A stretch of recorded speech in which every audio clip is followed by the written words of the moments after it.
Salut les amis, salut la famille, comment allez-vous aujourd'hui?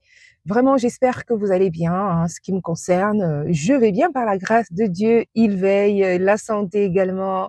Franchement, s'il n'en était pas de même pour vous, je vous le souhaite abondamment. Ma dernière vidéo était au sujet de la retraite, où je vous partageais l'expérience d'une maman qui nous racontait sa solitude en Occident et qu'elle voulait du bruit. Enfin, un bruit entre guillemets, hein, c'est pas vraiment le bruit parce qu'il faut du bruit, mais un bruit parce que voilà, à cause de la solitude, vous l'aurez compris.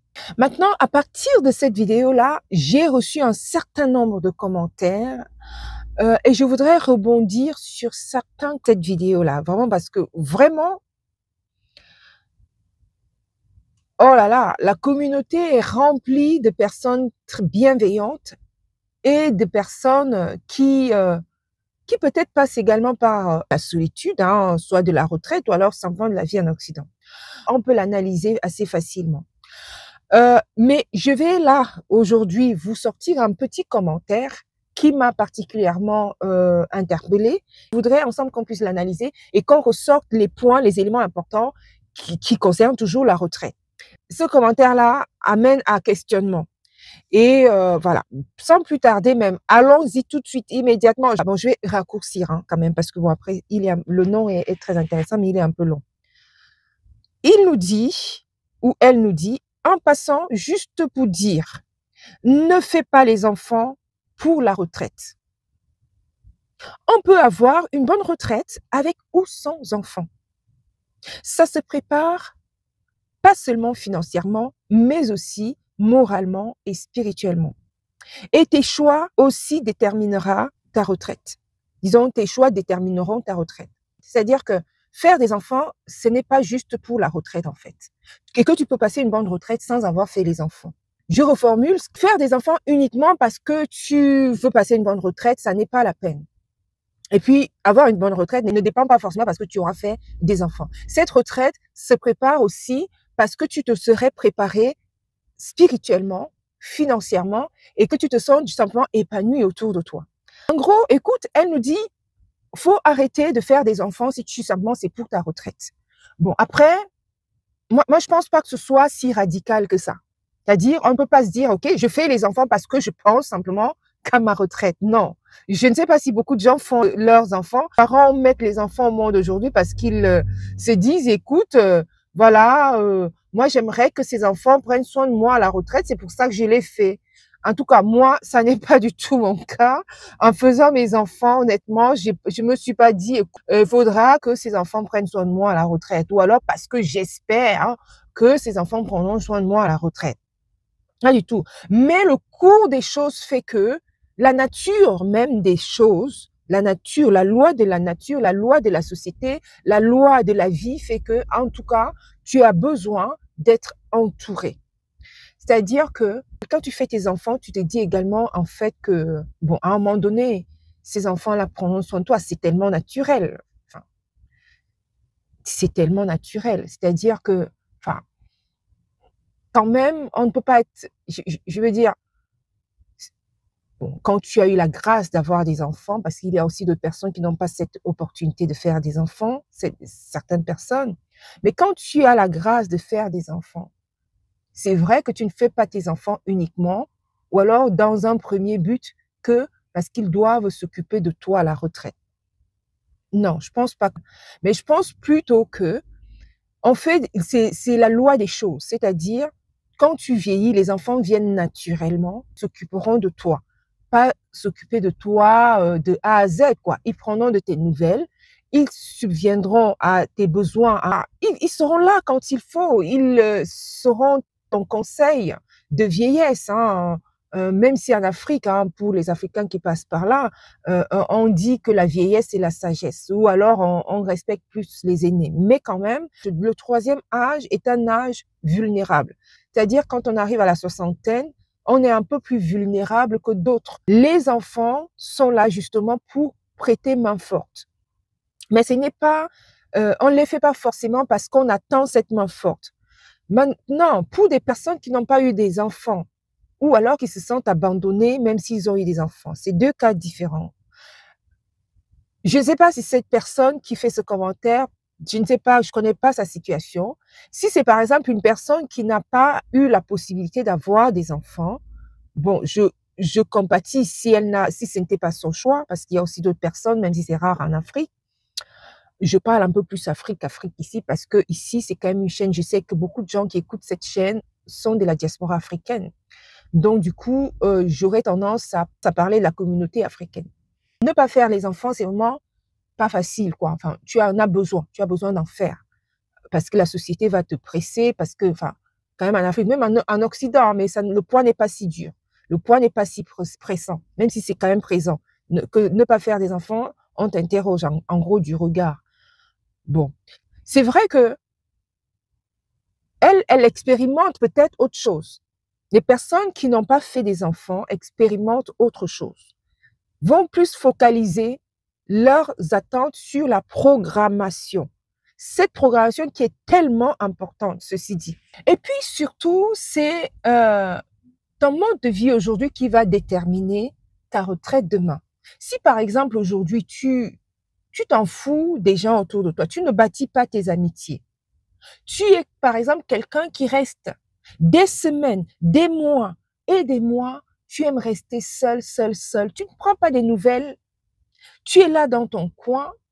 Tu, euh, tu, tu ne t'entoures pas ni d'amis, de bons amis, hein, parce que les amis aujourd'hui, les amis, il y en a aussi. Hein. Tu ne t'entoures pas de ta famille. Tu ne prends pas de leurs nouvelles. Tu ne cherches pas à garder de fortes relations. Ça aussi, ça peut être un problème pour demain, pour ta retraite. Parce que c'est aujourd'hui que se prépare ta retraite. Ce n'est pas comme ça d'un claquement de doigts, comme j'aime souvent le dire, que lorsque tu as 60 ans, 65 ans, que tu vas maintenant commencer à vouloir, comme si ça tombait des cieux, et tu commences à te réveiller que, ah, effectivement, je suis dans le troisième âge, maintenant il faut que je me réveille. Non, ça se bâtit bien avant. Ça se bâtit bien avant. Ça se prévoit bien avant. Ça se calcule bien avant. Donc, c'est par exemple les relations que tu auras autour de toi, les amitiés, les activités que tu as au quotidien. Quels sont tes hobbies? C'est quoi? Tu aimes faire quoi? Est-ce que tu les développes?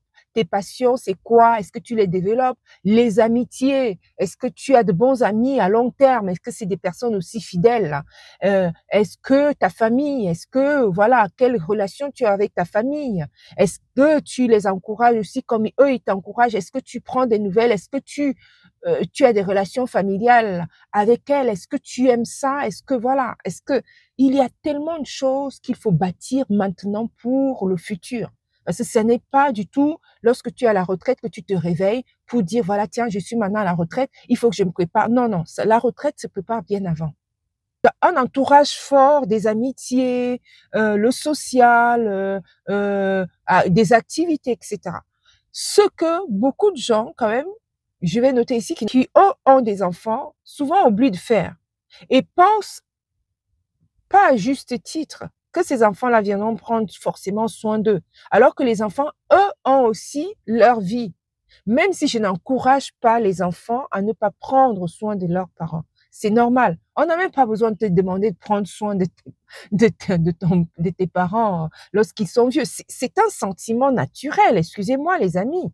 C'est naturel. Mais maintenant, si tu as un parent qui n'en veut pas, parce que ça existe aussi, que tu es un parent qui a été, qui n'en veut pas, ou alors qui a peut-être, où tu n'es pas son choix de cœur en tant qu'enfant et que lui, en tant que parent, a mis un autre enfant comme au piédestal et toi, tu ne vaux rien du tout. Après, il y a certains enfants qui prennent aussi leur distance avec ça et ne veulent pas être mêlés continuellement à un rejet. Donc, forcément, prennent leur distance. Ça, c'est des cas rares, mais qui existent aussi dans la communauté africaine, qui existe même dans quasiment toutes les sociétés, mais un peu plus élevé, hein. Même quelque chose qui est répandu, en tout cas.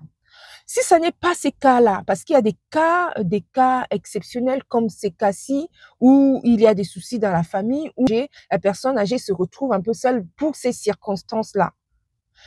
Si ce n'est pas le cas, c'est tout à fait normal qu'un enfant prenne soin de son parent à la vieillesse. C'est vraiment naturel. C'est naturel. Quand il n'y a pas eu ces bémols que je viens de vous dire, que je viens de vous citer, c'est tellement naturel de prendre soin de son parent à la vieillesse. Maintenant, souvent, l'erreur que font ces parents-là, qui ont des enfants, c'est que, voilà, on ne prépare pas sa retraite, on la vit un peu parce qu'on pense que les enfants viendront prendre soin de vous. C'est une erreur, parce que tous les enfants ne le font pas forcément. C'est, même si c'est un sentiment naturel, c'est quelque chose qui devrait se faire naturellement, que tu prennes soin de tes parents à leur vieillesse, dans tous les sens du terme, mais quand même, les parents devraient prendre soin d'eux-mêmes. C'est-à-dire que tu programmes ta retraite moralement, tu la programmes mentalement, tu t'entoures des personnes qui peuvent être source de positivité autour de toi pour ta retraite, tu la prépares aussi spirituellement, comme le dit bien cette personne. Elle dit qu'il faut aussi préparer sa retraite spirituellement. Spirituellement, oui. Pour ceux qui sont chrétiens qui passent par cette chaîne, on a tellement d'exemples dans la Bible où on a quand même d'elles, où les gens, dans leur vieillesse, prient d'avoir de longs jours devant eux. C'est de vivre sainement, c'est de vivre aussi, c'est de vivre dans la positivité, c'est d'être bien entouré, c'est pas juste les longs jours comme cela. Et on va souvent voir les gens, bibliquement parlant, diront, Seigneur, donne-moi de longs jours sur terre. Prévois de longs jours sur terre pour moi. Pas avoir une mort précoce ou accidentelle qui arrive comme ça de façon subite, mais que ce soit quelque chose que toi tu auras voulu, au temps où tu auras voulu. De longs jours sur terre. Mais il faut que ce soit de longs jours qui sont programmés correctement, où je vivrai sainement, où mes finances seront correctes, ou alors mon entourage sera bâti, que je ne subirai pas si ça. C'est autant de choses. Bref, c'est un long sujet. C'est un sujet prenant, hein. Ça montre l'engouement d'ailleurs de la dernière vidéo où l'engouement est tellement énorme. C'est simplement pour dire, préparons notre retraite afin qu'elle ne soit pas pesante pour les gens autour de nous. Bien sûr, on a besoin d'eux, mais je veux dire, à force vraiment de t'agripper sur tes enfants, sur machin, forcément, tu vas le sentir si eux ne sont pas là. Tu vas le ressentir très mal. Tu vas le prendre mal si eux ne sont pas là. Mais par contre, si tu te prépares toi-même dans tous les sens du terme, hein, je veux dire, ça fera forcément la différence. Ça laissera plus de liberté à tes enfants de venir à toi en toute, voilà. Même si, effectivement, il y a aussi du côté où les enfants ont besoin de toi, hein. Parce que là, on parle de toi qui bâtis ta vie, qui prépare ta retraite, qui là. Mais quand même, on a aussi certaines personnes, les enfants ont besoin d'eux, ou eux ne peuvent même pas se libérer parce que les enfants les ont quasiment séquestrés pour leurs petits-enfants. Donc, eux ne peuvent plus rien faire parce que, voilà, il faut qu'ils s'occupent de leurs petits-enfants. Mais généralement, les grands-parents le prennent très bien. Ça arrange toujours. Ça fait aussi une occupation, ça fait une continuité avec les enfants, un moment de transmission auprès des petits-enfants. Hein. Donc, c'est ça c'est quand même généralement bien pris en compte. Parce que même si aujourd'hui tu te décides à aller vivre ta retraite, par exemple à Perpète en Afrique, alors que tu as fait passer toute ta vie en Occident, tu décides du jour au lendemain à aller la passer ensuite en Afrique, les enfants, les témoignages que nous avons, les enfants généralement le prennent un petit peu, voilà, préféreraient que tu ne rentres pas définitivement, mais que tu fasses par exemple la navette, pour eux également. Mais disons qu'on a peu de témoignages où les enfants que tu auras mis au monde veulent vraiment que tu ailles définitivement en Afrique, parce que ça sera à eux de faire cette navette-là. Donc, généralement, quand tu as fait des enfants en Occident et que eux sont également en Occident, ils préfèrent quand même, si tu veux aller en Afrique, que tu ne n'y retournes pas complètement. Ils préfèrent que tu fasses du coup les navettes entre les deux continents pour que tu continues à les voir. Donc, ça montre quand même déjà ici que quand tu as eu des enfants, c'est toujours tout bénéfice, quoi. C'est toujours bien pour la retraite, même si on ne les fait pas forcément parce que on veut de la compagnie de la retraite. Ça peut faire partie, mais quand même, bon, voilà, ça n'est pas ça. Quand tu fais un enfant, c'est pas forcément ce que tu vois en premier, parce que parce que voilà, il faut que ces enfants soient avec moi à la retraite ou quoi. C'est pas forcément ça qu'on voit en premier, parce que bon, voilà, on a plus le bonheur d'avoir un enfant, hein. Ça, c'est pour ma part. Mais après, vous, qu'en est-il pour vous? Allez-y dans les commentaires. Est-ce que toi, tu as fait tes enfants pour ta retraite ou pour t'accompagner dans tes fins de jour? Enfin, je ne sais pas. Dites-moi ce que vous pensez de cette question-là. Parce que moi, j'ai fait des enfants, mais ce n'est pas du tout parce que je pense qu'il faut qu'ils soient absolument là pour la retraite ou alors parce que non, ils seront là certainement parce qu'ils me le rendront bien. Ils seront là parce que ça dépendra également de comment je les ai, à moins que il n'y ait des surprises dans la vie, hein. Il y en a, on ne les épargne pas. Un conjoint qui est mal luné, qui ne veut pas de toi, une conjointe qui n'aime pas du tout la famille et qui te coupe de tes enfants. Beaucoup de choses peuvent arriver de ce genre, mais quand même, on ne part pas toujours dans l'optique, ah, mes enfants vont m'abandonner à la retraite. Non, non, non, non, non. On est toujours dans l'esprit d'ouverture en se disant, ils seront là et voilà, parce que ça dépend également des relations que tu as avec tes enfants. Donc, répondez-moi dans les commentaires, les amis. Eh bien, je vais vous lire un commentaire qui vient à la suite de celui-ci, de celui dont je suis en train de faire la vidéo. Ne dramatisez pas l'histoire de la télévision. Bon, je lève un peu je relève le tout, ça me fait beaucoup de bruit.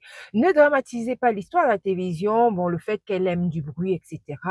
Car même en étant actif, pour certains, c'est la télévision qui tient compagnie. Bon, après ça, généralement, quand même, ici, quand on parle de bruit, c'est le fond. Le message de fond, c'est que elle a forcément besoin de bruit. Ça n'est pas de dire que l'histoire de la télé n'est pas bonne ou mauvaise. Enfin, c'est pas ça le fond le fond du message, c'est que cette dame, elle est obligée de mettre la télé pour avoir un peu de bruit. Donc, il y a carrément une solitude qui est là, dans l'air. Et ça n'est pas normal que ce soit la télévision qui vienne lui donner du bruit.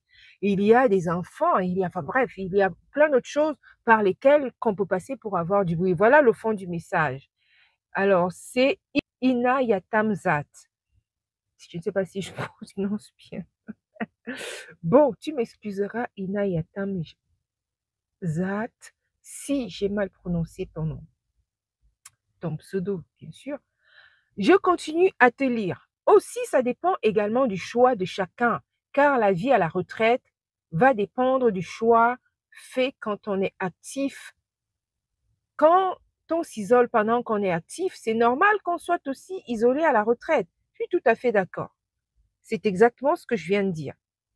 C'est normal qu'on soit aussi isolé à la retraite quand on a passé sa vie à s'isoler, à ne pas prendre contact avec les autres, à se mettre toute seule à chaque fois. Enfin, je veux dire, c'est normal qu'à la retraite, qu'on puisse également se sentir isolé, dépendant de comment tu auras géré cette partie de ta vie avant.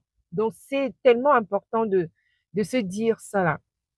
Alors, maintenant, la suite de son commentaire. Et quand on a décidé de ne pas faire le retour au pays, on se prépare pour vivre cette vie de retraité en Occident. Et je vous dis que ce commentaire vient d'une personne retraitée. C'est une question de choix. Là, Ina Yatamzat dit qu'il ou qu'elle vit en Occident et que elle a choisi ou il a choisi de vivre en Occident. Mais bien sûr, à chacun son choix. Yatam, à chacun son choix. C'est ce que je répète ici, que j'ai fait un sondage des personnes, à partir d'une vidéo que j'avais faite ici, où je demandais aux gens qu'est-ce qu'ils préféraient pendant leur retraite. Alors, j'ai eu 3 catégories de personnes. Les personnes ont plus exactement, plus de 42% de personnes avaient un souhait de retourner en Afrique. 38% voulaient faire la navette entre l'Afrique et l'Occident. 20% voulaient complètement rester en Occident. Donc, tu fais partie de ces 20% de mon analyse que j'ai faite à partir de cette vidéo-là sur un échantillon d'à peu près 200 réponses. Tu fais partie des personnes, de ces 20% de mon analyse qui veulent rester, qui ont le souhait de rester en Occident. Donc c'est pas, ça n'est pas, ça fait partie de la vie, hein, de vouloir rester en Occident, comme beaucoup d'autres personnes. Il continue à dire, ou elle continue, je ne sais pas si c'est une fille ou un garçon, voilà, étant jeune, faites des choix. Donc là, il nous donne des conseils. Bon, étant jeune, bon, c'est un conseil qui donne un comble des rigolades. Étant jeune, faites de bons choix pour votre retraite, car on n'y pense pas nécessairement. Il ne faut pas subir sa vie juste à la retraite. Il ne faut pas subir sa vie, surtout à la retraite. Ça, c'est tellement important. Merci pour ce commentaire. Ne pas subir sa vie. Il faut la préparer. Il faut préparer ces moments-là avant d'y arriver. C'est même l'objet de toute ma vidéo. Préparez votre retraite. Ça n'est pas lorsque ça arrive que tu te rends compte, ah tiens, je suis à la retraite, alors tu commences à paniquer, enfin, plus personne à côté. Enfin, je ne vais pas refaire la vidéo. Écoutez-la à nouveau. Il continue à dire, tout dépend d'elle. Donc, parlant de cette dame, si elle ne veut pas subir cette tristesse, elle doit savoir quoi faire en Afrique. Avec ou sans descendants, tu ne peux pas vivre ce genre de tristesse. Faites le bon choix étant jeune. Waouh, bravo, bravo pour ce commentaire. Bravo pour ce commentaire. On ne doit pas vivre ce genre de tristesse, franchement, de solitude, etc., de devoir mettre la télé parce que voilà, on a besoin d'un bruit tout le temps, parce qu'il n'y a personne, c'est tellement calme autour. Bon, vraiment, on a besoin de faire de bons choix. Je suis tout à fait d'accord avec toi. Ina Yatam Zat, et ça va faire l'objet de la clôture de cette vidéo. Eh bien, les amis, allez dans les commentaires massivement pour me dire ce que vous pensez de cette vidéo. Du commentaire que j'ai analysé dès le départ, dites-moi ce que vous pensez. Est-ce que vous, par exemple, vous êtes de ceux-là qui veulent rester en Occident, par exemple? Ça, voilà une question. Vous voulez retourner en Afrique? Ou alors, vous voulez faire la navette, par exemple, hein, de ce que je viens de dire. Comment préparez-vous votre retraite? Globalement, allez-y massivement. Dites-moi comment vous préparez votre retraite. Que vous soyez à 40 ans, 50 ans, ou que vous soyez beaucoup plus proche de la retraite. Comment la préparez-vous? Je vous dis à très bientôt à une autre vidéo et que Dieu vous bénisse. Ciao, ciao.